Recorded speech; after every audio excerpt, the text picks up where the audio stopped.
প্রিয় ছাত্রছাত্রীরা, আমি আজকে তোমাদের যে সেকেন্ড চ্যাপ্টার হচ্ছে বায়োলজিক্যাল ক্লাসিফিকেশন বা জীবজগতের শ্রেণীবিন্যাস, তার পার্ট 2 শুরু করছি। অলরেডি আমি ব্যাকটেরিয়ার যে দেহ গঠন সেটা আলোচনা করেছি, তোমরা বাড়িতে পড়েছো। প্রশ্নটা তৈরি করা হয়নি, আরেকটু পড়িয়ে আমি প্রশ্নটা তৈরি করব। প্রথম চ্যাপ্টারের প্রশ্নগুলো তোমাকে দুটো পার্টে প্রশ্ন দিয়েছি, তোমরা সলভ করেছো। আজকে আমি ব্যাকটেরিয়ার জনন পদ্ধতি পড়ব, খুব ভালো করে শুনবে। দেখো, ব্যাকটেরিয়া এদের ক্ষেত্রে 3 প্রকার জনন পদ্ধতি দেখা যায়। কয় প্রকার? 3 প্রকার। অঙ্গজ, অযৌন, যৌন। অঙ্গজ জনন কাকে বলে আমরা আর এগুলো আর ক্লাস 10-এর বিষয়, এইগুলো আর আমি আর আনছি না। দেখো, অঙ্গজ জনন 3টি পদ্ধতির মাধ্যমে ঘটে। বোর্ডে দেখতে পাচ্ছ, প্রথম হচ্ছে বিভাজন, মুকুলোদ্গম এবং খণ্ডীভবন। তাহলে 3টি পদ্ধতি। হ্যাঁ,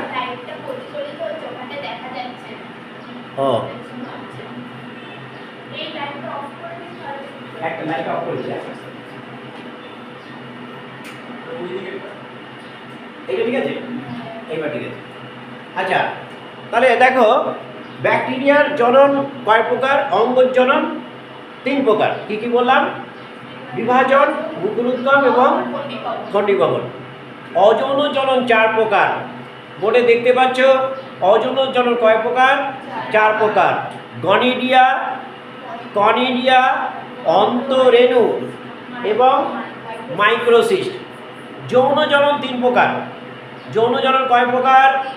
3 প্রকার। কি কি? কনজুগেশন বা সংশ্লেষ, ট্রান্সফরমেশন এবং ট্রান্সডাকশন। তাহলে দেখো, ব্যাকটেরিয়ার ক্ষেত্রে আমরা কি কি দেখলাম? অযৌন, অঙ্গজ এবং যৌন 3 প্রকার জনন দেখা যায়।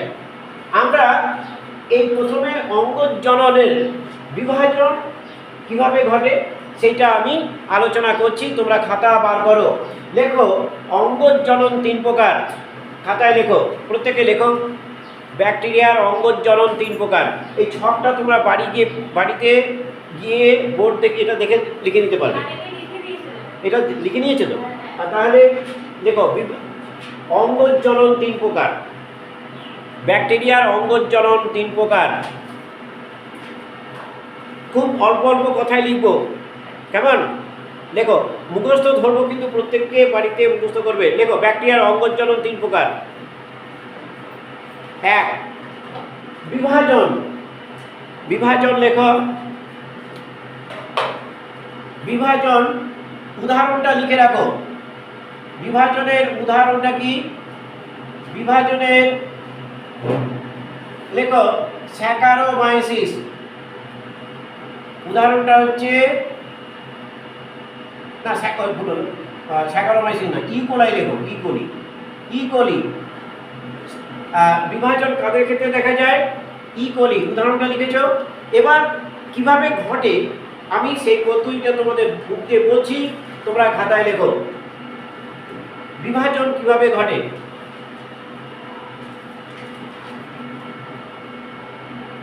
আচ্ছা, প্রত্যেকে লিখেছো? দেখো, এখানে প্রথমে বিভাজন ঘটবে। লেখো, ব্যাকটেরিয়ার, আমি আর বোর্ডে লিখছি না, মুখ দিয়ে বলছি, তোমরা লেখো ব্যাকটেরিয়ার নিউক্লিয় বস্তু। আচ্ছা, আমি এটা মুছে দিয়ে কি লিখে ফেলবো? ঠিক আছে, তাহলে এটা ভালো হবে। আচ্ছা, এটা আমি মুছে দিই, তোমাদের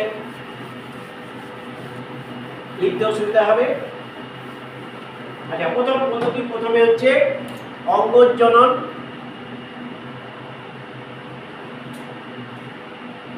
অঙ্গজ জনন প্রথম পদ্ধতি হচ্ছে বিভাজন। লেখো, ব্যাকটেরিয়ার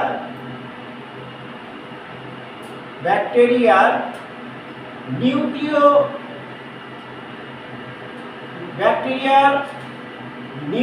বস্তুর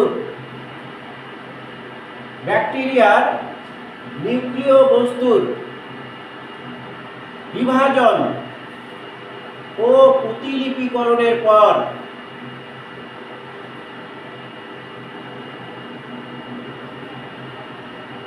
ব্যাকটেরিয়ার নিউক্লিয় বস্তুর বিভাজন ও প্রতিলিপিকরণের পর কোষের মাঝ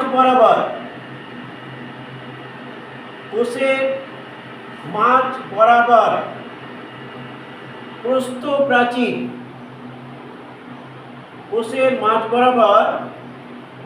প্রাচীর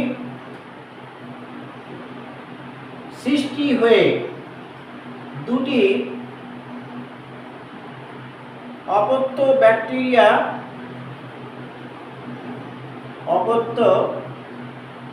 ব্যাকটেরিয়া সৃষ্টি করে বা গঠন করে। উদাহরণ হচ্ছে ই কোলি ব্যাকটেরিয়া, অ্যাস্টেরিচিয়া কোলাই। তাহলে খুব সোজা, আমি আর ছবি আঁকছি না, তাহলেও বলে দিই, এই যে ব্যাকটেরিয়া, এই ব্যাকটেরিয়ার ভেতরে নিউক্লিয় বস্তু আছে।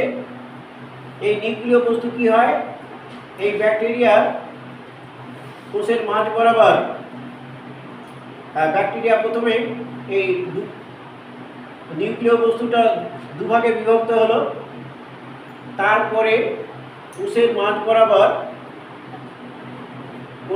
বরাবর এরকম করে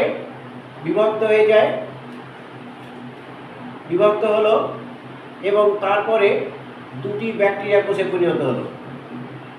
তাহলে আমরা নিশ্চয়ই বুঝতে পারলাম যে ব্যাকটেরিয়া কিভাবে গঠিত হয়। দেখো, প্রথমে ব্যাকটেরিয়ার নিউক্লিয় বস্তু বিভাজন আর প্রতিলিপিকরণ হলো, তারপরে কোষের মাঝ বরাবর একটি প্রস্থ প্রাচীর গঠিত হলো এবং দুটি অপত্য ব্যাকটেরিয়া গঠিত হলো। খুব সোজা। তাহলে প্রথমে ব্যাকটেরিয়ার নিউক্লিয় বস্তুর বিভাজন হলো, প্রতিলিপিকরণ হলো, তারপরে কোষের মাঝ বরাবর প্রস্থ প্রাচীর তৈরি হলো এবং দুটি অপত্য ব্যাকটেরিয়া সৃষ্টি হলো। আচ্ছা, তাহলে আমরা এটা নিশ্চয়ই বুঝতে পারলাম।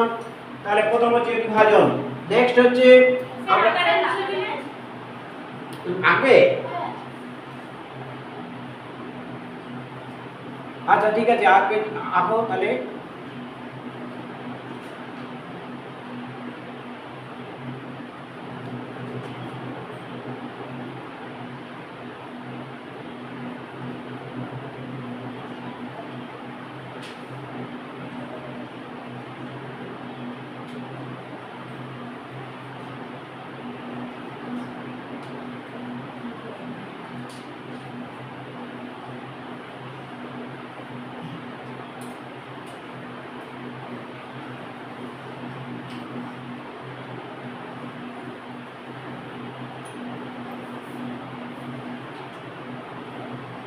এই হচ্ছে বিভাজনের পদ্ধতি। প্রথমে যে নিউক্লিয় বস্তু আছে সেটা প্রতিলিপিকরণ হলো, দুটো ভাগে দুটো পরিণত হলো, মাঝ বরাবর প্রস্থ প্রাচীর সৃষ্টি হলো এবং দুটি ব্যাকটেরিয়া সৃষ্টি হলো। আচ্ছা, নেক্সট হচ্ছে আমরা এরপরে যেটা জানবো সেটা হচ্ছে মুকুল উদ্গম। এখানে কোনো ছবি নেই, জাস্ট আমরা এটা মুকুল উদ্গমটা লিখবো এবং এর ভাগগুলো লিখবো। আচ্ছা, আমরা এটাকে মুছে দেবো।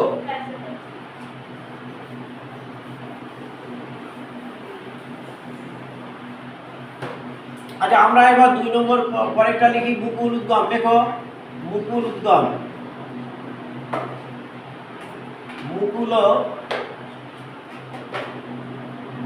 মুকুল উদ্গম। প্রথমটা আমরা বিভাজন লিখেছি, লেখো। এবার আমরা মুকুল উদ্গম লিখবো। দেখো, ব্যাকটেরিয়া, লেখো, ব্যাকটেরিয়া কোষে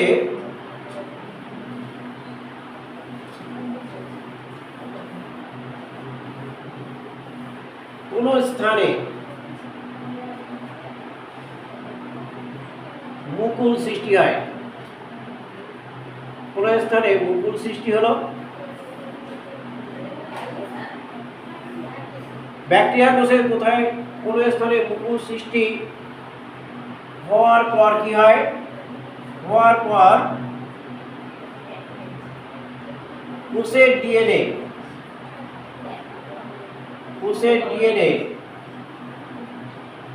খণ্ডিত হয়ে তার একটি অংশ মুকুলে প্রবেশ করে,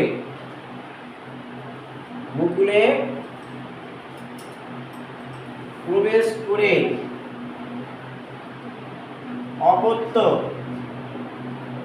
ব্যাকটেরিয়া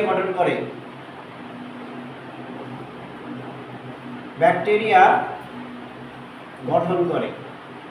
তাহলে দ্বিতীয় পদ্ধতিটা দেখো, মুকুল উদ্গম, ব্যাকটেরিয়া কোষে কোথাও একটা মুকুল সৃষ্টি হয়েছে, এবার ডিএনএটা খণ্ডিত হয়ে কিছুটা ডিএনএ ওর মধ্যে প্রবেশ করেছে এবং নতুন একটা ব্যাকটেরিয়া সৃষ্টি করেছে। নিশ্চয়ই আমরা মুকুলটাই ব্যাকটেরিয়াতে পরিণত হলো। মুকুল উদ্গম, উদাহরণ লেখো সিউডোমোনাস,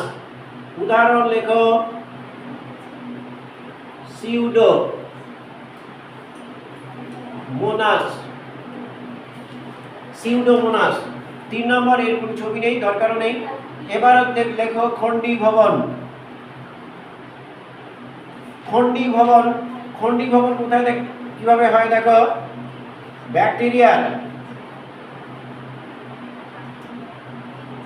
ব্যাকটেরিয়ার যে বায়বীয় অণুসূত্র আছে,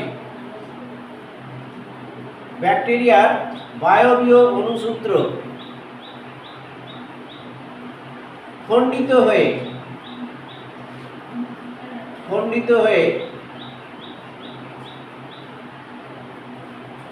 অসংখ্য ব্যাকটেরিয়া সৃষ্টি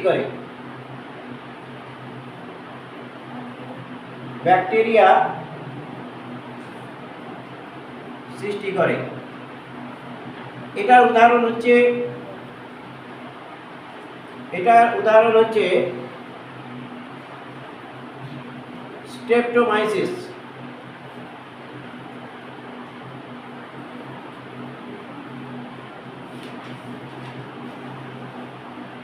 তাহলে আমরা এই 3টে পদ্ধতি জানলাম, বিভাজন, মুকুল উদ্গম আর খণ্ডীভবন। বিভাজন নিশ্চয়ই বুঝতে পেরেছি। বিভাজন হচ্ছে প্রথমে নিউক্লিয় বস্তু বিভাজন হবে, তারপর কোষ প্রাচীর বিভাজিত হলো। মুকুল উদ্গমে কোথাও একটা মুকুল তৈরি হলো, তারপরে মুকুলের মধ্যে কি হবে, ডিএনএটা প্রবেশ করবে। যেমন আমরা ক্লাস 10-এ পড়েছি মুকুল উদ্গম, হাইড্রার ক্ষেত্রে দেখেছি, ইস্টের ক্ষেত্রে দেখেছি, সেই একই রকমভাবে খণ্ডীভবন হচ্ছে অণুসূত্র। ব্যাকটেরিয়ার যে অণুসূত্র আছে, অণুসূত্র মানে কীরকম দেখো, এই যে ব্যাকটেরিয়া, এই ব্যাকটেরিয়ার অণুসূত্রগুলো এরকম হয়। এই অণুসূত্রগুলো, ব্যাকটেরিয়ার এই অণুসূত্রগুলো এরকম, এটা অণুসূত্র। এই অণুসূত্রগুলো কি হয়, খণ্ডিত হয়ে যায়, ভেঙে যায়। এখানে ভেঙে গিয়ে, যেমন এখান থেকে ভেঙে গেল, এখানে উপরে অংশটা ভেঙে গিয়ে এখানে একটা তৈরি করলো, এইরকম তৈরি করলো। এই যে অংশগুলো, বায়বীয় অংশগুলো খণ্ডিত হয়ে এরকম করে খণ্ডীভবন সৃষ্টি করে অনেক ব্যাকটেরিয়া সৃষ্টি করতে পারে। তাহলে আমরা নিশ্চয়ই খণ্ডীভবন জানলাম, তাহলে আমরা অঙ্গজনন জানলাম। এবার আমরা অযৌন জনন করব। এবার আমরা কোনটা জানবো, এটা বুঝে দেবো কি? এটা বুঝবো না? আচ্ছা, উপরেটা বুঝে দিচ্ছি। এই 3টে পদ্ধতি কি বুঝতে পেরেছো সবাই? তাহলে এই 3টে পদ্ধতি কি আমরা বুঝতে পেরেছি। এবার আমরা অযৌন জনন করব। এবার আমরা ব্যাকটেরিয়ার অযৌন জনন, ব্যাকটেরিয়ার অযৌন জনন, ব্যাকটেরিয়ার অযৌন জনন। দেখো, ব্যাকটেরিয়ার অযৌন জনন প্রথমে তোমাদের নিশ্চয়ই ওখানে লেখা আছে, তোমরা পড়েছো। ব্যাকটেরিয়ার অযৌন জনন কয় প্রকার ও কি কি? ব্যাকটেরিয়ার অযৌন জনন হচ্ছে 4 প্রকার। একদম প্রথমেই আমি বলেছিলাম, ওখানে লেখা আছে গনিডিয়া। প্রথমটা হচ্ছে গনিডিয়া। কিভাবে হয় এই গনিডিয়ার ক্ষেত্রে? প্রথমে আমি একটু বলে দিই, ভালো করে শুনে নাও। গনিডিয়া হচ্ছে প্রথমে যে এর ভেতরে, ব্যাকটেরিয়ার ভেতরে নিশ্চয়ই নিউক্লিয় বস্তু আর সাইটোপ্লাজম থাকে, তাকে একত্রে বলে প্রোটোপ্লাস্ট। এই প্রোটোপ্লাস্টটা কি হবে, বিভাজিত হয়ে রেণু গঠন করে, আর কিছু না। তাহলে প্রোটোপ্লাস্টের বিভাজন, তোমরা এই গনিডিয়া মানে হচ্ছে খুব সংক্ষেপে লিখে রাখো, প্রোটোপ্লাস্টের বিভাজন কোন পদ্ধতি? পদ্ধতিটা হচ্ছে প্রোটোপ্লাস্ট। প্রোটোপ্লাস্ট মানে তো জানো, প্রোটোপ্লাস্টের বিভাজন হয়ে, এই যে প্রোটোপ্লাস্টের বিভাজন হয়ে অন্তরেণু গঠন করে, এই অন্তরেণুটাই হচ্ছে গনিডিয়া। এবং আমি পদ্ধতিটা লিখি, তাহলে নিশ্চয়ই বুঝতে পেরেছ, প্রোটোপ্লাস্টের বিভাজন হয়ে, প্রোটোপ্লাস্টের বিভাজন হবে এবং তার মাধ্যমে অন্তরেণু গঠিত হয়। আমরা কিভাবে হয় সেটা আমরা লিখব। লেখো, কিছু ব্যাকটেরিয়া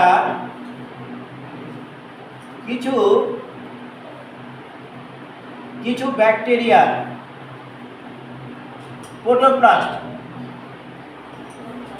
কিছু ব্যাকটেরিয়ার প্রোটোপ্লাস্ট, এই যে কিছু ব্যাকটেরিয়ার প্রোটোপ্লাস্ট বিভাজন,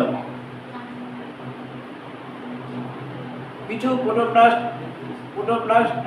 ব্যাকটেরিয়ার প্রোটোপ্লাস্ট বিভাজিত হয়ে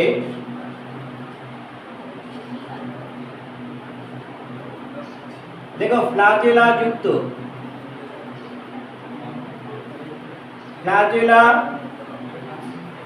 যুক্ত অন্তরেণু গঠন করে, একে গনিডিয়া বলতে পারো, বা গনিডিয়া স্পোর বলতে পারো, গনিডিয়া স্পোর বলে। পরিণত গনিডিয়া মাতৃদেহ থেকে বিচ্ছিন্ন হয়, মাতৃদেহ থেকে, কথা বলছো, বিচ্ছিন্ন হয়ে অপত্য ব্যাকটেরিয়া গঠন করে, অপত্য ব্যাকটেরিয়া গঠন করে।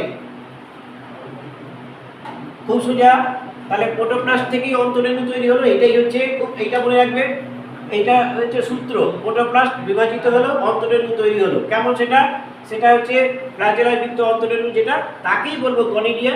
এবং গনিডিয়া যদি পরিণত হয় তখন সেটাকে মাতৃদেহ থেকে বিচ্ছিন্ন হবে বা বাইরে বেরিয়ে আসবে। গনিডিয়া আমরা জানলাম। নেক্সট হচ্ছে, এবার আমরা জানবো কনিডিয়া।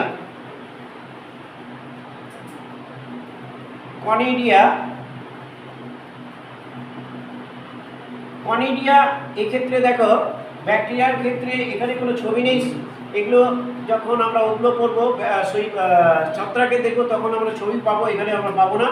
সুতরাং আমরা যেরকম লেখা আছে সেটাই জানবো। কনিডিয়ার ক্ষেত্রে কি হয় দেখো, কনিডিয়া, এটা এই কনিডিয়া কিন্তু, এটার সূত্রটা একটু লিখে রাখো, অনুসূত্র, একে বলে হাইফা অনুসূত্র, বা এই যে হাইফার শীর্ষ দেশে উৎপন্ন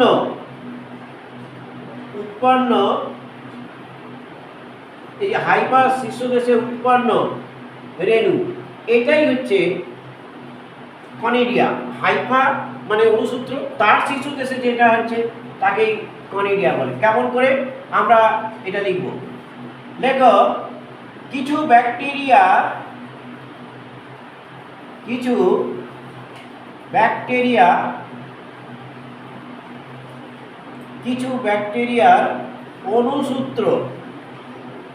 অনুসূত্রকে কি বলে? হাইফা। এই হাইফার শীর্ষ দেশে, কি উৎপন্ন হয়? কিছু ব্যাকটেরিয়া বা হাইফার শীর্ষ দেশে, কেমন, কনিডিয়া বা কনিডিওস্পোর তৈরি হয়। কেমন? কনিডিওস্পোর সৃষ্টি হয়। পরিণত কনিডিয়া মাতৃদেহ থেকে বিচ্ছিন্ন হবে। পরিণত কনিডিয়া মাতৃদেহ থেকে বিচ্ছিন্ন হলো, বিচ্ছিন্ন হয়ে অপত্য ব্যাকটেরিয়া গঠন, অপত্য ব্যাকটেরিয়া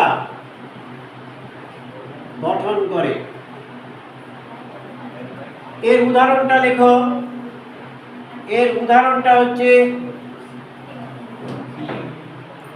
লেখো স্ট্রেপ্টোমাইসিস।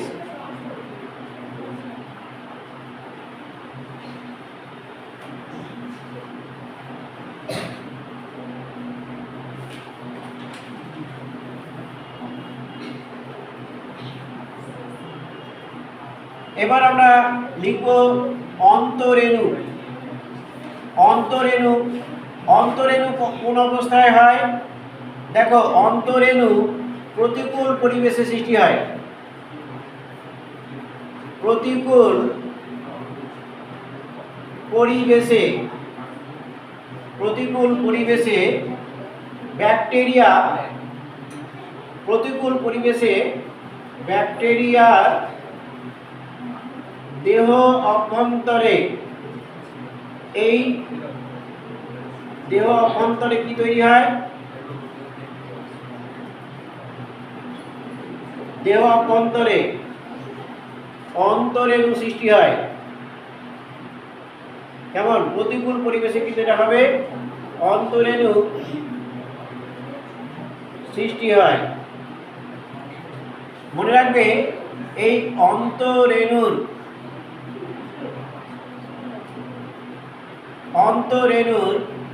প্রাচীর,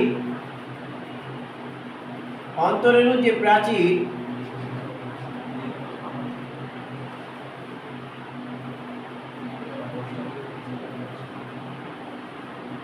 স্থূল থাকে, স্থূল হয়। অন্তরেণুর প্রাচীর স্থূল হয়।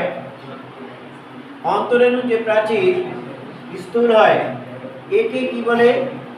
একে এক্সোস্পোরিয়াম, এক্সোস্পোরিয়াম বলে। এই যে অন্তরেণুর যে প্রাচীরটা, এই প্রাচীরটা বাইরের যে প্রাচীরটা, স্থূল প্রাচীর, একে বলে এক্সোস্পোরিয়াম। তাহলে একটা বাইরের প্রাচীরটার নাম কি? এক্সোস্পোরিয়াম। এবার এই যে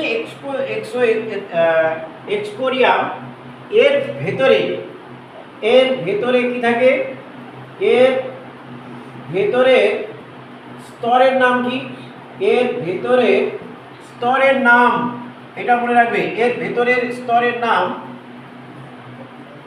স্পোর।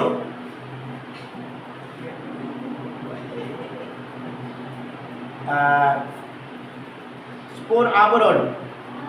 এর ভেতরে যে এর ভেতরে স্তরের নাম হচ্ছে স্পোর। এটা হলো এক্সোস্পোরিয়াম। এর ভেতরে নাম হচ্ছে, এটাকে বলে স্পোর কোট বলে। এর ভেতরে এটার নাম হচ্ছে স্পোর কোট। তাহলে এক্সোস্পোরিয়ামের ভেতরে স্তর নাম কি? Spore coat. আর স্পোর কোটের ভেতরে থাকে কটেক্স। এক্সপোর কোটের ভেতরে কি থাকে? কটেক্স। এবং একেবারে কেন্দ্রে কে থাকে? একেবারে কেন্দ্রে থাকে। এই ছবিটা আমি পরের দিন এঁকে দেখাবো। একেবারে কেন্দ্রে এটা দিতে পারে, একটা ছবি দিয়ে তার বিভিন্ন অংশগুলো ডিমার্কেশন করতে দিতে পারে। এর কেন্দ্রে কে থাকে? এর কেন্দ্রে থাকে কোর প্রোটোপ্লাস্ট। Core protoplast. তাহলে দেখো, এই যে অন্তরেণুর বাইরের স্তরটা স্থূল, এই স্তরটার নাম কি? এক্সোস্পোরিয়াম। তার ভেতরে আর একটা স্তর আছে যেটাকে স্পোর মানে রেণু, রেণুর বাইরে একটা আবরণ আছে, রেণু কোট মানে রেণুর আবরণ। রেণুর ভেতরে একটা অঞ্চল আছে তাকে বলে কর্টেক্স, এবং ভেতরে থাকে কোট, প্রোটোপ্লাস্ট। মানে চারটে অংশ। কি কি মনে রাখবে, ভেতর থেকে মুখস্থ করবে, core protoplast, core protoplast, core প্রোটোপ্লাস্টের বাইরে থাকে কোর প্রোটোপ্লাস্ট, আর কোর স্পোর কোটের মাঝখানে কিন্তু থাকে হচ্ছে কর্টেক্স, এবং বাইরে থাকে হচ্ছে স্পোরিয়াম।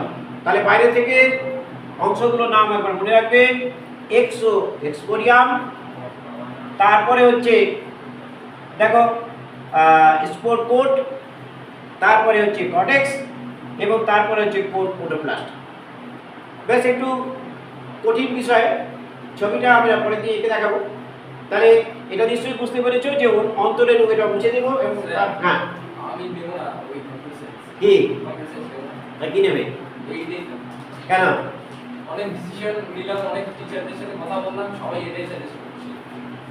এটাই সাজেস্ট করছে। হ্যাঁ, এই কঠিন বিষয় কিন্তু বুঝতে করতে পারবে, 1000 প্রশ্ন বুঝতে করতে পারবে। আমার কাছে পড়লে 1000 প্রশ্ন বুঝতে করতে হবে, পারবে? স্যার পারবো না। যদি পারো তাহলে পড়ো। 1000 প্রশ্ন বুঝতে করতে হবে তোমাকে। তোমাকে আমি ধরবো একটা টাইমে 1000 প্রশ্ন, আমি উত্তর বলে দেবো, তুমিও বলবে, পারবে?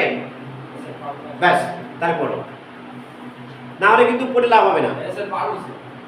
মানে একটু একটু পড়বো, স্যারের কাছে যাবো, তাতে কিন্তু কিছু হবে না। তাতে তুমি 20 থেকে 22 নম্বরে বেশি পাবে না। তুমি যদি 30 নম্বর পেতে চাও 35-এর মধ্যে, তাহলে তোমাকে আমি যেভাবে পড়াচ্ছি সেভাবে পড়তে হবে, মুখস্থ করে ফেলতে হবে। প্রতিদিনের পর প্রতিদিন পড়তে হবে, পেছন দিকে তাকিয়ে যে এটা কালকে করবো, ওটা করলে ওটা আর কোনোদিন হবে না। ঠিক আছে? আচ্ছা যাই হোক,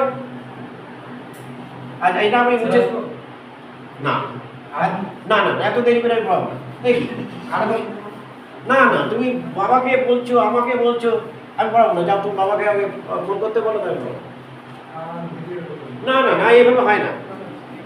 তুমি বাবাকে, তোমার বাবা আমাকে 2বার করে ফোন করলো, তুমি আজকে এখন এসছো কখন, এখন কটা বাজে, 5টা, 3 দিন ধরে আমাকে বলছো, এখন কটা বাজে, 5:45। তাই এক সময় কোথায় ছিলে? আমি 5:30 বের হয়ে গেছি। তুমি 5টার সময় জানো না? আমাদের এই 5:30 হবে। আচ্ছা ঠিক আছে, এরপরে কিন্তু আমি কখন বলেছি 5:30 হবে। ঠিক আছে, চলে এসো। এবং তুমি তাও লেট করেছো কেন? আমি 5:30 বলতে কালকে ঠিক টাইম মতো আসবে। আমি খুব ডিসিপ্লিন মেনটেন করেছি, আমি ঠিক টাইম মতো। তোমরা আরেকটা কথা হচ্ছে, 12-এ পড়ছো, যদি তুমি ডিসিপ্লিন তোমার না থাকে, রেজাল্টটা খারাপ হয়ে যাবে। খুব চাপ। তুমি পিওর সায়েন্স নেবে, তাহলে পিওর সায়েন্সের ছাত্র তুমি, আর্টসের ছাত্র নয়, তাহলে তোমার কেমন সিরিয়াস হওয়া উচিত? প্রচণ্ড সিরিয়াস। যাই হোক, আমি কোনো জ্ঞান দেবো না, প্রথম দিন এইটুকু বলবো, খুব সিরিয়াস হয়ে যাবে, বুঝতে পারছো? খুব সিরিয়াস হয়। আর একটা জিনিস হচ্ছে, তোমার জিনিসটা তোমার কাছে থাকবে, আমার কাছে না। তুমি যদি ভালো রেজাল্ট করো, তাহলে আমার নাম হবে, আমি খুব খুশি হব, খুব আনন্দ পাবো। এই সবচেয়ে বেশি আনন্দ পাবে তোমার মা বাবা, কত কত টাকা খরচা করবে। আচ্ছা যাই হোক, তোমরা এই পর্যন্ত নিশ্চয়ই অন্তরেণু স্তর কটা? 4টে বাইরে থেকে। এগুলো পরে মুখস্থ করবে, আর পরের দিন ধরবো। আচ্ছা, আমি অনেকটা পড়াতে হবে আমাকে, সেই জন্য আমি আর বারবার রিপিট করছি না। এইবার এটা আমরা অন্তরেণু পড়লাম। এবার হচ্ছে 4 নম্বর। দেখো, অযৌন জননের 4 নম্বর যে অংশটা, যে ভাগটা, সেই ভাগটাকে বলা হয় কি বলে? মনে আছে কারো? মাইক্রোসিস্ট। দেখো, এক চার মুখস্থ করে ফেলেছি। মাইক্রোসিস্ট, মাইক্রোসিস্ট। এই মাইক্রোসিস্ট মানে কি? মাইক্রোসিস্ট মানে হচ্ছে, মাইক্রোসিস্টে কতগুলো কথা তোমাদের মনে রাখতে হবে। মাইক্রোসিস্ট মানে হচ্ছে এই ধরনের ব্যাকটেরিয়ার কিছু কোষ একত্রিত হয়, হয়ে কিছু কোষ একত্রিত। আমি খুব সংক্ষেপে এটা একটু লিখে দিচ্ছি, নাহলে মনে থাকবে না। একাধিক কোষ, এটা একটু সংক্ষেপে মনে রাখবে। একাধিক কোষ মিলিত হলো, একাধিক কোষ মিলিত হয়ে তৈরি করে সোয়ারাম কি তৈরি করে? এই যে সোয়ারাম কথাটা মনে রাখবে। আর সোয়ারামের একক, এর যে একক, এর একককে বলে মাইক্রোসিস্ট। তাহলে দেখো মাইক্রোসিস্ট মানে কি, এটা একটু মনে রাখবে যে এই ধরনের ব্যাকটেরিয়ার একাধিক কোষ মিলিত হয়ে একটা সোয়ারাম গঠন করে, আর সোয়ারাম এর একককে বলে মাইক্রোসিস্ট। কেমন? তাহলে তুমি যখনই খুঁজে পাবে যে একাধিক কোষ মিলিত হলো, একটা সোয়ারাম গঠন করলো, এর একককে মাইক্রোসিস্ট বলে। কোন ধরনের ব্যাকটেরিয়ার ক্ষেত্রে দেখা যায় আমরা এটা লিখবো। দেখো মিক্সোব্যাকটেরিয়া কোন ধরনের ব্যাকটেরিয়ার ক্ষেত্রে দেখা যায়? মিক্সোব্যাকটেরিয়ার ক্ষেত্রে দেখা যায়।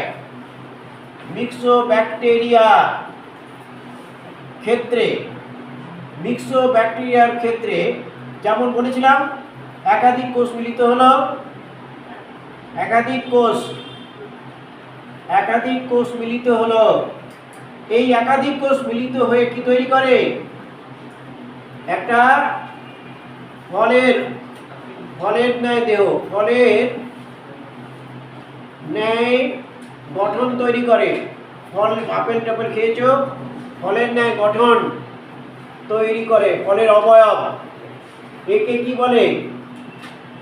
একে সোয়ারাম বলে। তোমাকে দিতে পারে সোয়ারাম। তাহলে সোয়ারাম কি? খুব ইম্পর্টেন্ট কথা। সোয়ারামের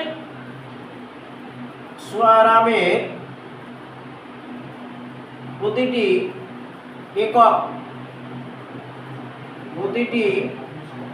একককে বলে কি বলে? মাইক্রোসিস্ট। তাহলে মাইক্রোসিস্ট কাকে বলে নিশ্চয়ই আমরা জানলাম।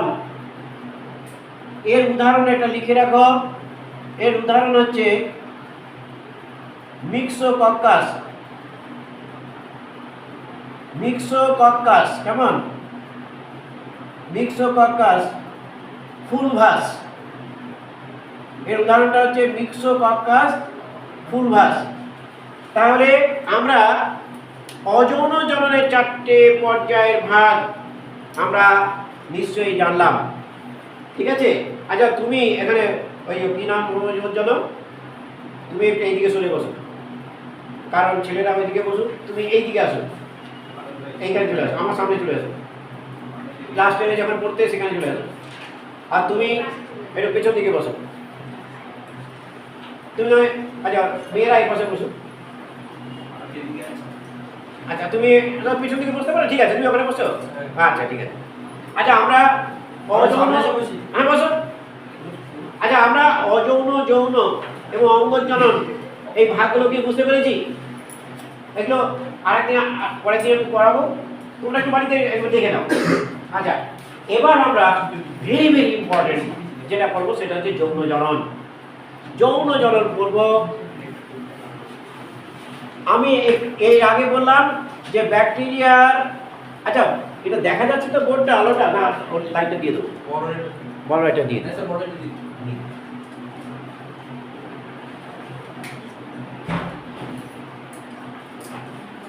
আচ্ছা ব্যাকটেরিয়ার যৌন জনন। ব্যাকটেরিয়া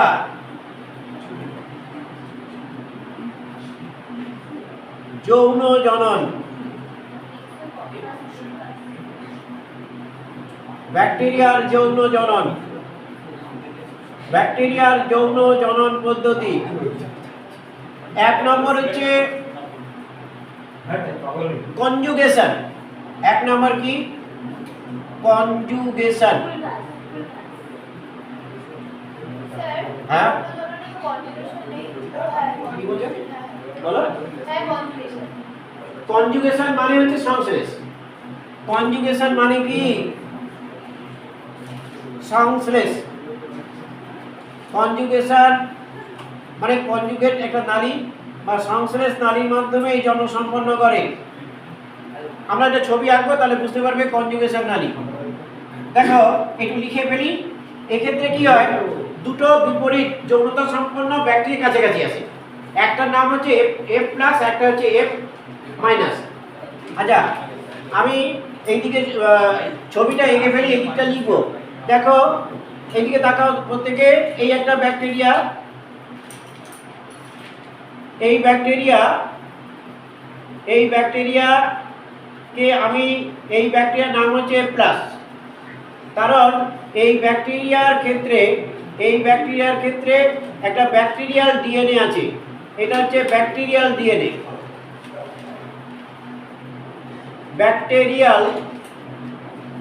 এই ব্যাকটেরিয়াল ডিএনএ আছে এই ভেতরে। এছাড়াও একটা প্লাজমিড আছে, এছাড়াও জানো ব্যাকটেরিয়া কোষের মধ্যে একটা প্লাজমিড থাকে, এছাড়াও আছে প্লাজমিড, এটা হচ্ছে প্লাজমিড। কেমন? এটা হচ্ছে প্লাজমিড। এবার আরেকটা ব্যাকটেরিয়া আছে, যার মধ্যে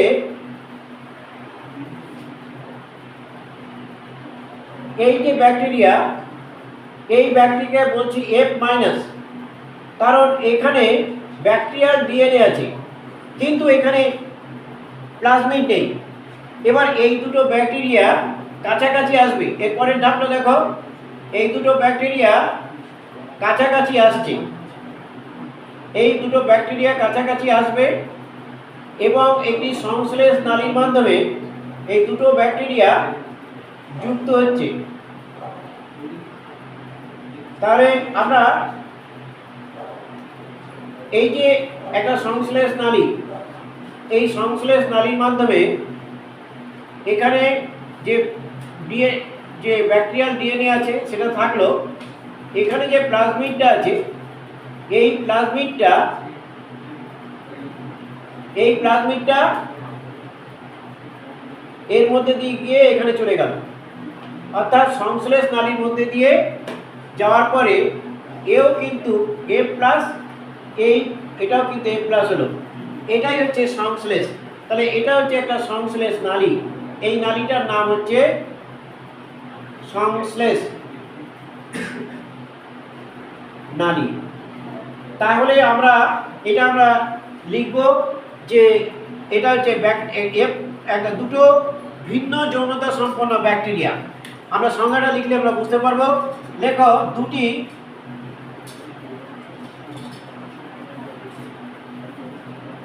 যে পদ্ধতিতে দুটি ভিন্ন যৌনতা সম্পন্ন ব্যাকটেরিয়া পরস্পর পাশাপাশি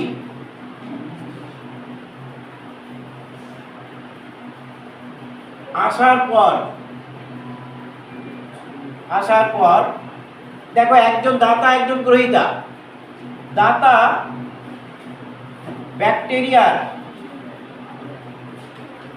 ব্যাকটেরিয়ার ডিএনএ এর একটি অংশ গ্রহীতা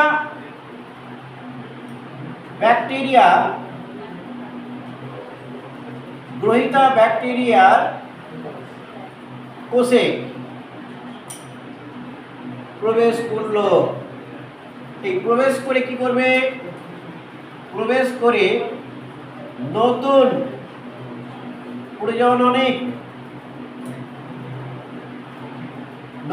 প্রজননিক ব্যাকটেরিয়া সৃষ্টি করে। আচ্ছা, তাহলে খুব সোজা, ভালো করে লক্ষ্য করো। দুটো ব্যাকটেরিয়া, একটাকে বলেছি A+, একটাকে বলেছি F-। যাতে প্লাজমিড নেই তাহলে স্বাভাবিকভাবে তাহলে F-। যাতে প্লাজমিড আছে তাহলে F+। তাহলে দুটো ব্যাকটেরিয়া ভিন্ন যৌনতা সম্পন্ন দুটো ব্যাকটেরিয়া। আমি তো আগে পুরুষ বলে বলতে পারি না, এটা পুরুষ এটা মহিলা, এটা এইভাবে এদের ক্ষেত্রে যৌনতা নেই। বললাম, একটু আগে বলেছি নিউক্লিয় বস্তুর বিনিময় ঘটে। এবার এখানে নিউক্লিয় বস্তু, এখানে প্লাজমিডের বিনিময় ঘটছে, দুটো ব্যাকটেরিয়া কাছাকাছি এলো, একটি সংশ্লেষ নালী তৈরি হলো এবং যে ব্যাকটেরিয়ার ক্ষেত্রে প্লাজমিড আছে তার একটি অংশ যেখানে নেই সেখানে স্থানান্তরিত হলো, ফলে সেই ব্যাকটেরিয়াটাও F+ হয়ে গেল। F- থেকে কি তৈরি হলো? F+। তাহলে তার প্রজননিক যে প্রকরণটা নিশ্চয়ই বদলে গেল। এটাই হচ্ছে কনজুগেশন বা সংশ্লেষ। আমরা সবাই বুঝতে পেরেছি? খুব সোজা, ছবিটা পাশে পেন দিয়ে আঁকবে, পেন্সিল যদি সময় না থাকে পেন্সিল দিয়ে দরকার পেন দিয়ে আঁকবে। আচ্ছা, তাহলে কনজুগেশন বা সংশ্লেষ আমরা বুঝতে পেরেছি। এরপর আমরা এর পরেরটা লিখব ট্রান্সফরমেশন। এখানে ছবি আছে, ছবিটা আঁকতে হবে। আচ্ছা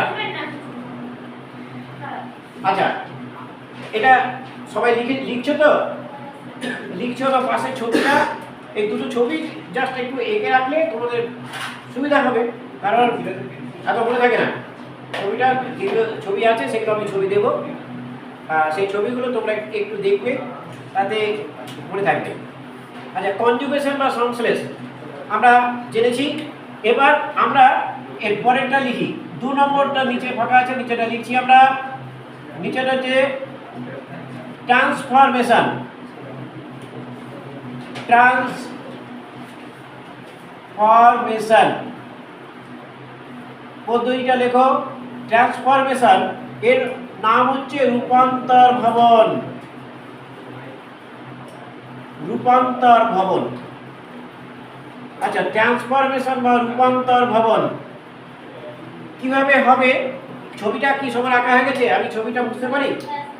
আচ্ছা, ছবির দিকে আমি তাহলে এদিকে আমি যেহেতু এটা ছবি আঁকা হয়ে গেছে, আমি ট্রান্সফরমেশন বা রূপান্তর ভবনের আগে ছবিটা এঁকে ফেলি। দেখো, এই যে একটা ব্যাকটেরিয়া, এখানেও এই যে একটা ব্যাকটেরিয়া, এই ব্যাকটেরিয়ার ক্ষেত্রে এই ব্যাকটেরিয়ার নিশ্চয়ই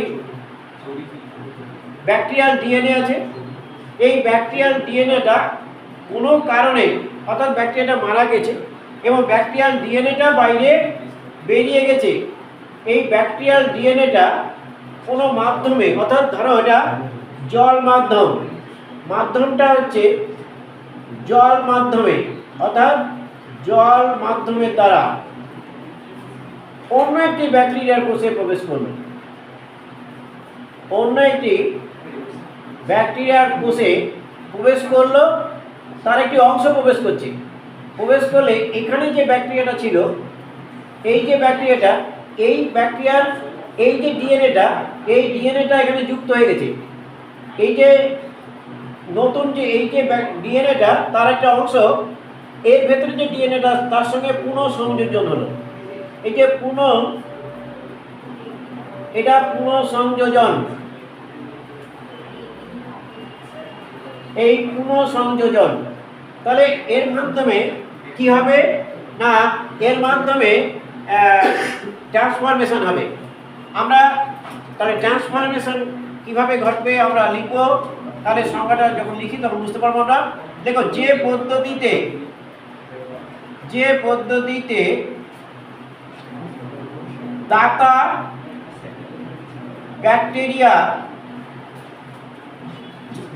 ব্যাকটেরিয়ার দেহ থেকে বেরিয়ে গেছে, দেহ থেকে নির্গত ডিএনএ এর একটি অংশ, ডিএনএর একটি অংশ জল মাধ্যমের দ্বারা গ্রহীতা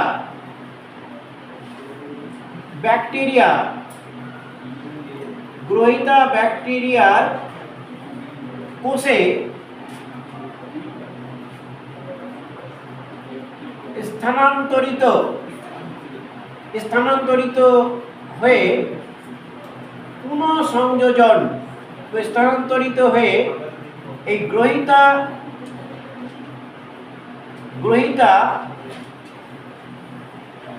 ব্যাকটেরিয়ার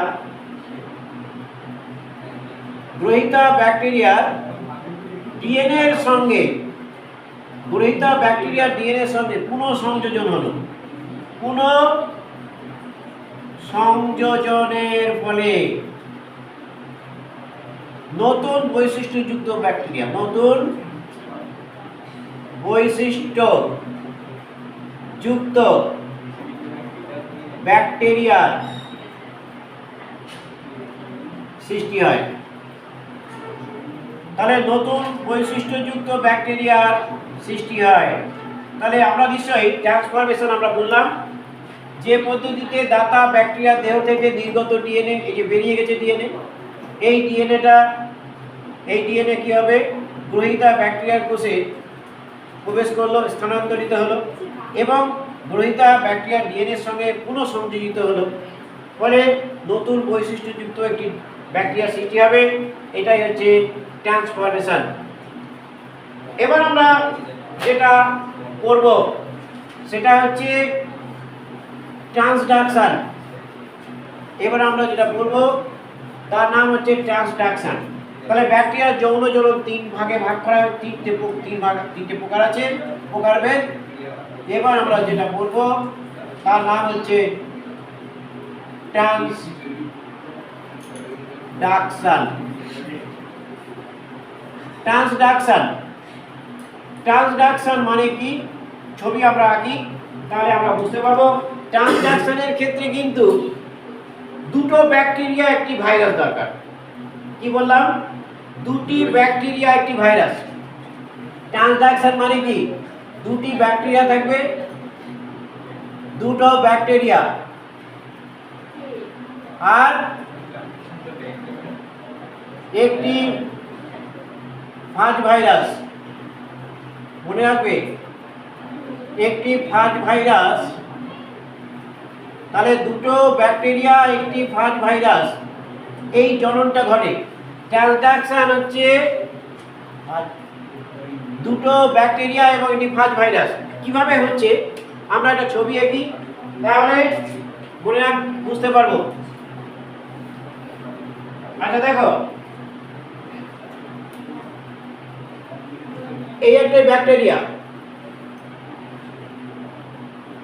এই ব্যাকটেরিয়া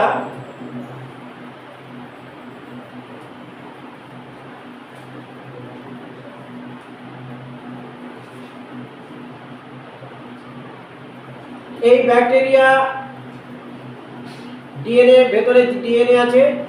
এই ব্যাকটেরিয়াকে আক্রমণ করেছে একটা ভাইরাস, ফাজ ভাইরাস এই ব্যাকটেরিয়াকে আক্রমণ করেছে। এটা হচ্ছে একটা ভাইরাস।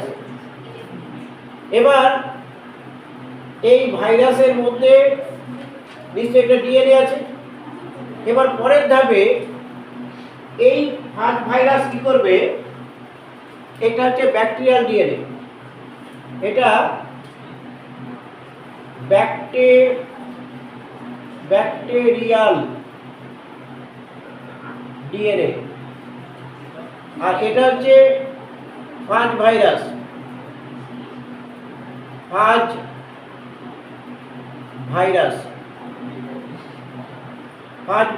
ব্যাকটেরিয়াকে আক্রমণ করছে। এই কিন্তু বহন করে নিয়ে যাবে। কিভাবে বহন করবে সেটা আমরা এবার দেখব।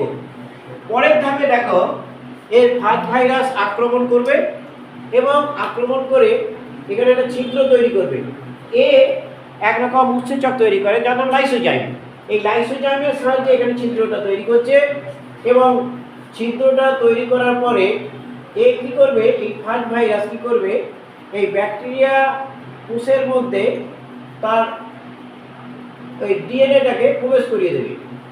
তাহলে দেখো, এই ফাজ ভাইরাস তার ডিএনএটাকে এর মধ্যে প্রবেশ করিয়ে দিয়েছে এবং প্রবেশ করানোর ফলে প্রবেশ করাবে। আর কি করবে, এই যে ব্যাকটেরিয়াল ডিএনএটা, এই ডিএনএটাকে ও ধ্বংস করে ফেলবে। কিভাবে না, এখানে তিন প্রকার উৎসেচক তৈরি করে এই ব্যাকটেরিয়াল ডিএনএ। এই তিন প্রকার উৎসেচক, বিভিন্ন অনুসেচকগুলোর নাম পরে বলবো।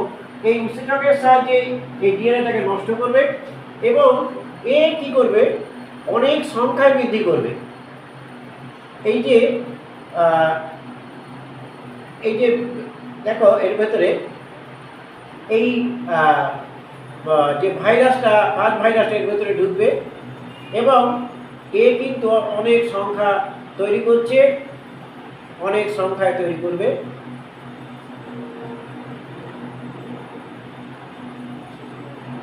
এবার এই যে সংখ্যায় তৈরি করছে অনেকগুলো খণ্ডে বিভক্ত করেছে। এবার এই যে এর যে নিজস্ব ডিএনএ ছিল, এই ডিএনএ তো আছেই, ফাজ ভাইরাসের নিজস্ব ডিএনএ আছে। এই ডিএনএর সঙ্গে ও কী করবে, এই ব্যাকটেরিয়ার যে ডিএনএ সেটাও কিন্তু যুক্ত করে দিল, কোনো ক্রমে কোনো একটা সঙ্গে যুক্ত হলো। আমি দেখালাম যে প্রত্যেকটার সঙ্গে যুক্ত হলো। এইবার এ কী করবে, এখান থেকে বিদীর্ণ করবে, একে এই কোষপ্রাচীর বিদীর্ণ করে বাইরে বেরিয়ে যাবে।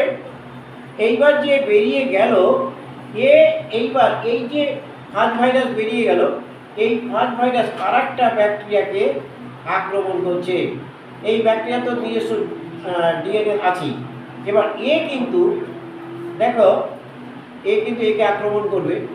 এই যে আক্রমণ করছে দেখো, এখানে কি ছিল, এখানে দেখো ফাজ ভাইরাসের তার নিজস্ব জিনোমিক উপাদান ছিল। এখানে যে বহন করে এনেছে তার নিজস্ব জিনোমিক উপাদান তো আছেই, আর ব্যাকটেরিয়ার ডিএনএ একটা অংশ নিয়ে চলে এসছে। কি বুঝতে পেরেছি? তাহলে এই যে ঘটনাটা, পুরো ঘটনাটার নাম হচ্ছে, এটাকে বলে ট্রান্সডাকশন। ট্রান্সডাকশন বুঝতে পেরেছি? আবার ভালো করে দেখো, ব্যাকটেরিয়ার নিজস্ব জিনোমিক উপাদান আছে, ব্যাকটেরিয়াকে আক্রমণ করেছে কে, একটা ভাইরাস। ভাইরাসটার নাম কি? ফাজ ভাইরাস। ফাজ ভাইরাস তার নিজস্ব উৎসেচকের সাহায্যে ব্যাকটেরিয়ার কোষপ্রাচীরে ছিদ্র তৈরি করলো, করে তার যে ভাইরাসের ডিএনএটাকে প্রবেশ করালো। ভাইরাসের ডিএনএ 3 প্রকার উৎসেচক তৈরি করে। এই উৎসেচকের সাহায্যে এ কী করবে, এই ব্যাকটেরিয়ার মধ্যে যে ডিএনএটা আছে সেকে ভাঙবে, এবং তার নিজের ডিএনএ ও কী করবে, ভাইরাস কোনো পোষকের মধ্যে ঢোকার পরে সে কিন্তু তার প্রজননিক ক্ষমতা বৃদ্ধি পায়, মানে প্রজননিক ক্ষমতা প্রকাশ পায়। ভাইরাস যখন বাইরে থাকে তখন জ্বরের মতো অবস্থান করে। পোষক অর্থাৎ ভাইরাসের পোষক কে? ব্যাকটেরিয়া। ভাইরাসের যদি আমার শরীরে ঢোকে তাহলে পোষক কে? আমি। অর্থাৎ ভাইরাস হচ্ছে জীব ও জ্বরের মধ্যবর্তী একটি সত্তা। ভাইরাস হচ্ছে বাধ্যতামূলক পরজীবী। ভাইরাস হচ্ছে অকোষীয়। ভাইরাস, বুঝতে পেরেছ? ভাইরাস হচ্ছে অকোষীয়, বাধ্যতামূলক পরজীবী, পোষক কোষে সে প্রজননক্ষম। কেমন? তাহলে এবং জীব ও জ্বরের মধ্যবর্তী একটি সত্তা, বস্তু।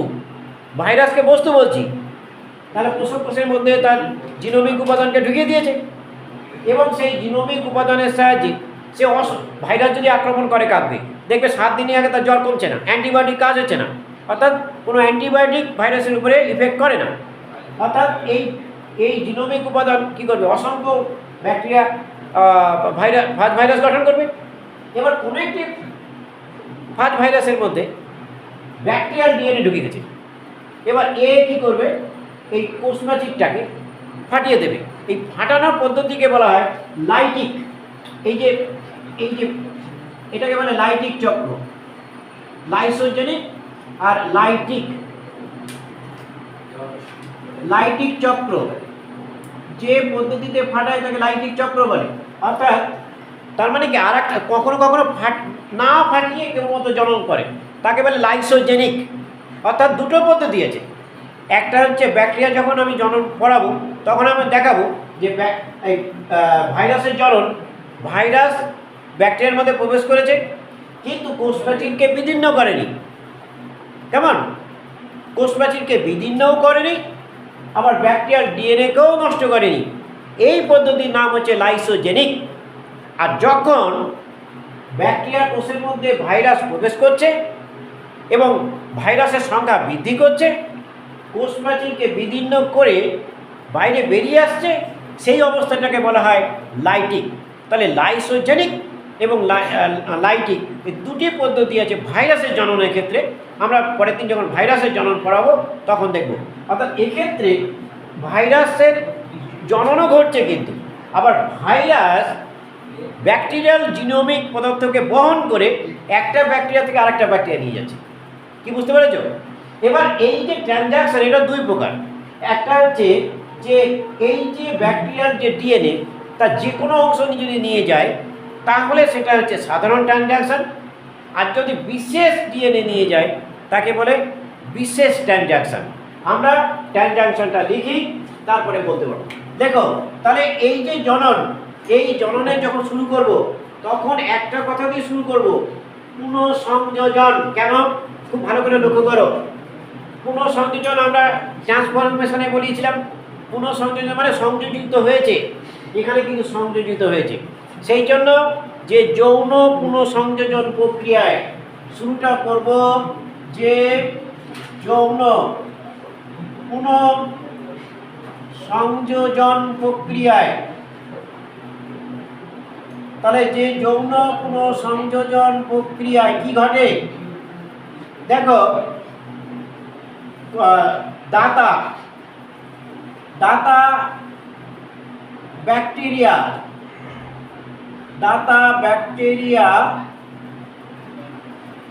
ব্যাকটেরিয়ার ডিএনএর একটি অংশ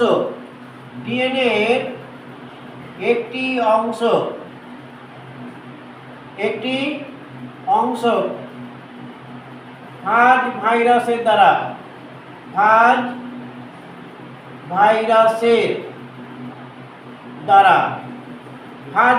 দ্বারা কি হয়? গ্রহিতা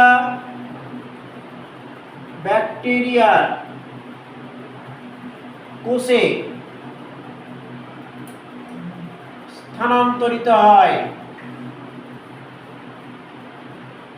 তাহলে স্থানান্তরিত হয়ে প্রজননিক প্রকরণ তৈরি করে, প্রজননিক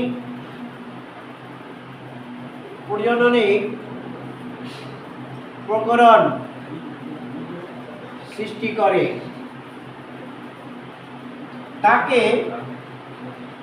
তাকেই বলে ট্রান্সডাকশন। তাহলে ট্রান্সডাকশন কাকে বলে আমরা জানলাম।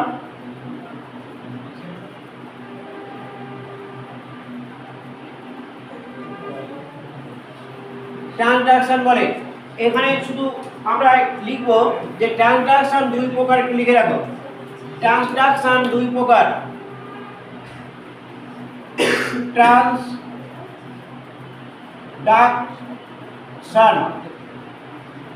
দুই প্রকার। এক হচ্ছে সাধারণ ট্রান্সডাকশন,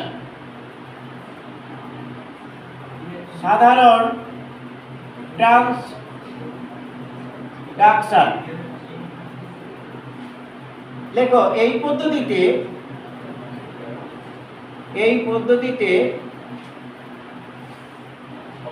ব্যাকটেরিয়ার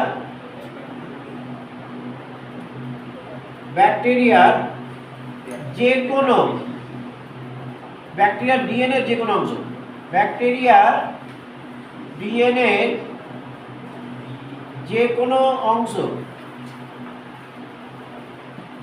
ডিএনএর যে কোনো অংশ স্থানান্তরিত হয়। ব্যাকটেরিয়ার ডিএনএ যে কোনো অংশ স্থানান্তরিত হয়। আর এক্ষেত্রে আরেকটা হচ্ছে বিশেষ ট্রান্সডাকশন। বিশেষ ট্রান্সডাকশন মানে কি? বিশেষ ট্রান্সডাকশন মানে এই পদ্ধতিতে ব্যাকটেরিয়ার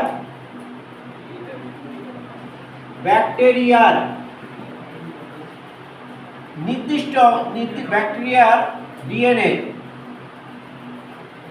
নির্দিষ্ট অংশ স্থানান্তরিত হয়। আমরা তাহলে ট্রান্সডাকশন পদ্ধতি আমরা জানলাম। ট্রান্সডাকশন আর কিছুই নয়, এক্ষেত্রে ব্যাকটেরিয়ার যে ডিএনএ, এই ডিএনএ কোনো ফাজ ভাইরাসের মধ্যে প্রবেশ করবে। এই ফাজ ভাইরাস অন্য কোনো ব্যাকটেরিয়াকে সংক্রমিত করে তার দেহে ওই আগের ব্যাকটেরিয়ার ডিএনএকে প্রবেশ করাবে। এই যে পদ্ধতি তাকে ট্রান্সডাকশন বলে। কি সবাই বুঝতে পেরেছি? কি বললাম বলো তো? এখানে কটা ব্যাকটেরিয়া প্রয়োজন বলো তো? কটা ব্যাকটেরিয়া, কটা ভাইরাস? জানে না। স্যার জানি তো কবে বললাম। বলো কটা ব্যাকটেরিয়া বলে জানো? বলে দিয়েছি। ও বলে তুমি বলতে পারবে তো? হ্যাঁ স্যার পারতাম। কয়টা? স্যার, ওই তো যেটুকু শুনলাম ওটুকুতে আমার দুটো ব্যাকটেরিয়াই লাগবে। তাহলে দুটো ব্যাকটেরিয়া। হ্যাঁ আচ্ছা, আর একটা ভাইরাসের সংক্রমণ। একটা ভাইরাস। আচ্ছা, ভাইরাসটার নাম কি? কি যেন স্যার কি পাথ ভাইরাস না কি এরকম একটা পাথ ভাইরাস। ফাজ ভাইরাস। স্যার, ফাজ ভাইরাসকে ব্যাকটেরিয়াফাজও বলা হয়। ফাজ ভাইরাসকে ব্যাকটেরিয়াফাজও বলে। কি বুঝতে পেরেছি? তাহলে আজকে আমরা এই ব্যাকটেরিয়া সম্বন্ধে কতগুলো রোগ পড়ব এবং সেইগুলো মুখস্থ করে আসবে পরের দিন। স্যার লাস্টটা মনে করো। আচ্ছা, আমরা ব্যাকটেরিয়ার রোগ, ব্যাকটেরিয়ার সংক্রমিত রোগ মুখস্থ করবে। লেখো, প্রত্যেকে লেখো, প্রত্যেকে খাতায় লেখা শুরু করো। দেখো, মানুষের রোগ। আমরা আজকে যেটা লিখাচ্ছি সেটা হচ্ছে মানুষের রোগ এবং সংশ্লিষ্ট ব্যাকটেরিয়ার নাম লেখো। সংশ্লিষ্ট ব্যাকটেরিয়ার নাম লেখো। মানুষের রোগ, 1 নম্বর রোগ আমরা লিখছি যক্ষা। যক্ষা রোগের ব্যাকটেরিয়ার নাম হচ্ছে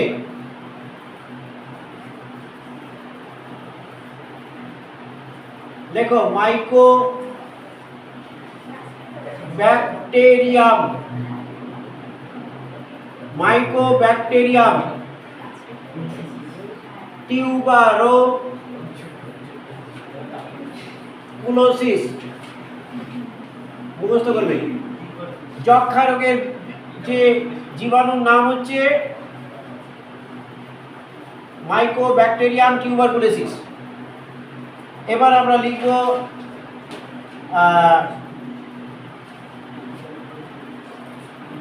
কুষ্ঠ। লেখো, কুষ্ঠ রোগের জীবাণুর নাম হচ্ছে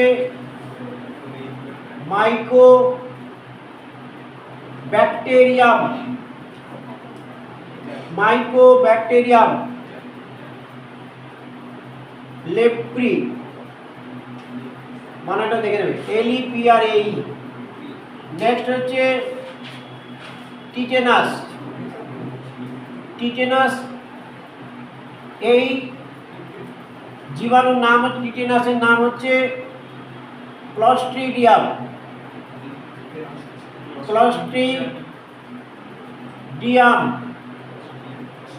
টিটানি।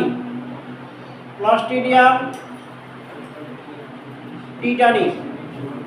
নেক্সট হচ্ছে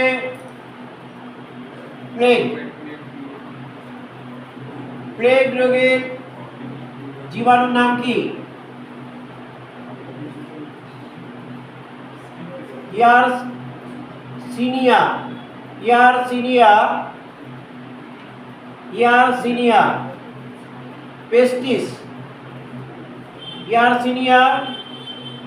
পেস্টিস।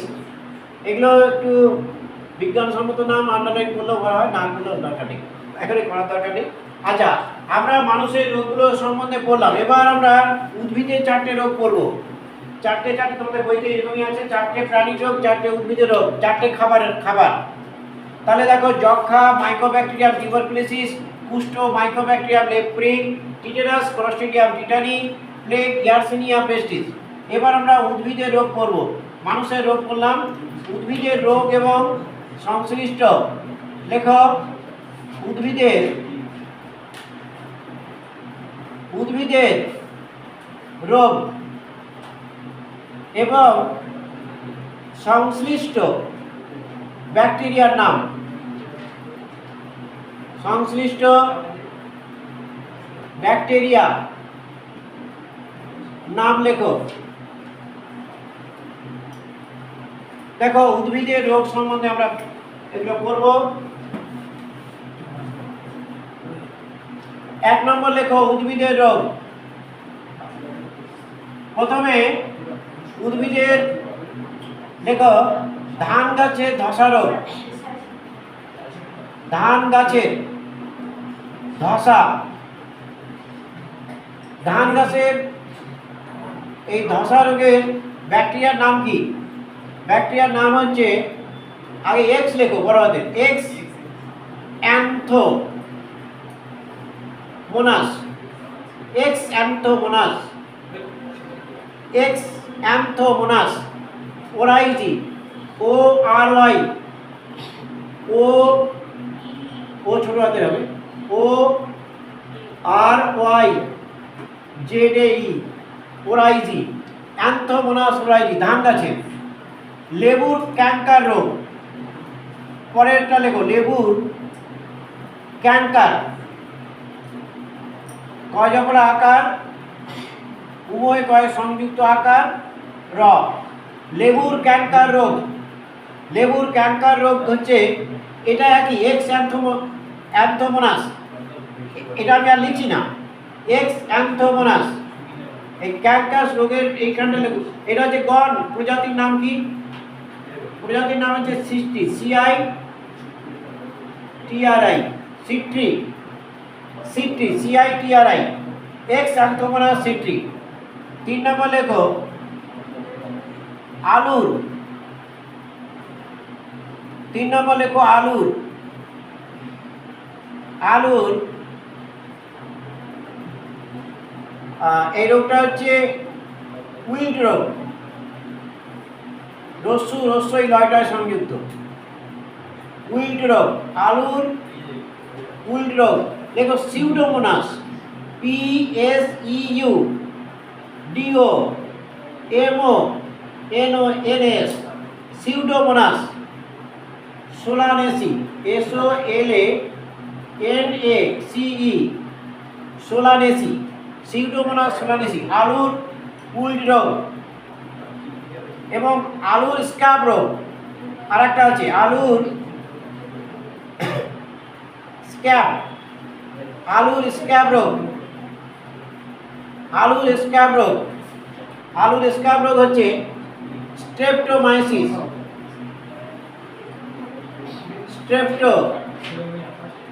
Streptomyces stapes, Streptomyces stapes. তাহলে উদ্ভিদের রোগগুলো আমরা জানলাম। এবার আমরা 4টে খাবার করব, 4টে খাবার, এবং 4টে খাবারের যে ব্যাকটেরিয়াগুলো বিশেষ ভূমিকা গ্রহণ করে। লেখো খাদ্য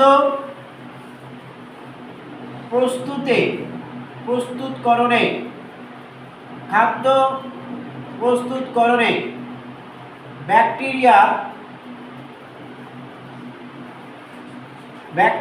ভূমিকা, ব্যাকটেরিয়ার খাদ্য প্রস্তুতকরণে ব্যাকটেরিয়ার ভূমিকা। আমরা কোন কোন ব্যাকটেরিয়া আছে সেটা আমরা লিখব। 4টে খাদ্য পড়ব। প্রথম হচ্ছে ঘোল, প্রথম হচ্ছে ঘোল। দেখো ঘোল, এই খাদ্যটা যে ব্যাকটেরিয়ার মাধ্যমে ঘটে তার নাম হচ্ছে ল্যাক্টোব্যাসিলাস ল্যাকটিস, ল্যাক্টোব্যাসিলাস,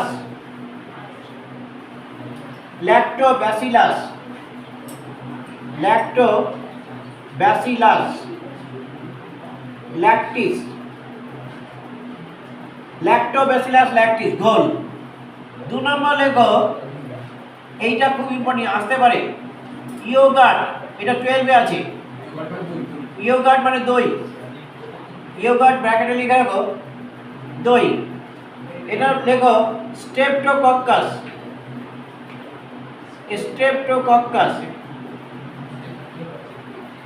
স্ট্রেপ্টোকক্কাস বানানটা দেখো STREPTOCOCCUS, স্ট্রেপ্টোকক্কাস ক্রিমোরিস, CRE, ক্রিমোরিস, স্ট্রেপ্টোকক্কাস ক্রিমোরিস। দইয়ের যে দই তৈরি করতে যে ব্যাকটেরিয়া, ইয়োগার্ট তৈরি করতে যে ব্যাকটেরিয়া কাজে ব্যবহার করা হয় সেটা হচ্ছে স্ট্রেপ্টোকক্কাস। তোমাদের কিন্তু এর সঙ্গে এটা স্তম্ভ মিলাতেও দেবে, খুব ইম্পর্টেন্ট, এগুলো একটু মনে রাখবে। আচ্ছা 3 নম্বর, এখানে 12টা বিজ্ঞানসম্মত নাম, এগুলো মনে রাখবে। ইয়োগার্ট হলো, এবার দেখো ইয়োগার্টের পরে আর কি আছে, দই আছে, ইয়োগার্ট আছে, কেফির আছে। কেফির দেখো, কেফির এটা হচ্ছে, এটা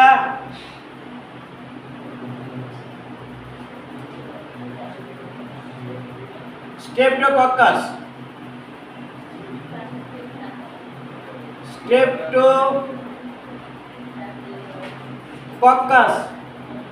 ল্যাকটিস, স্ট্রেপ্টোকক্কাস ল্যাকটিস। আর শেষেরটা হচ্ছে পনির নাম হচ্ছে লিউকোনোস্টক,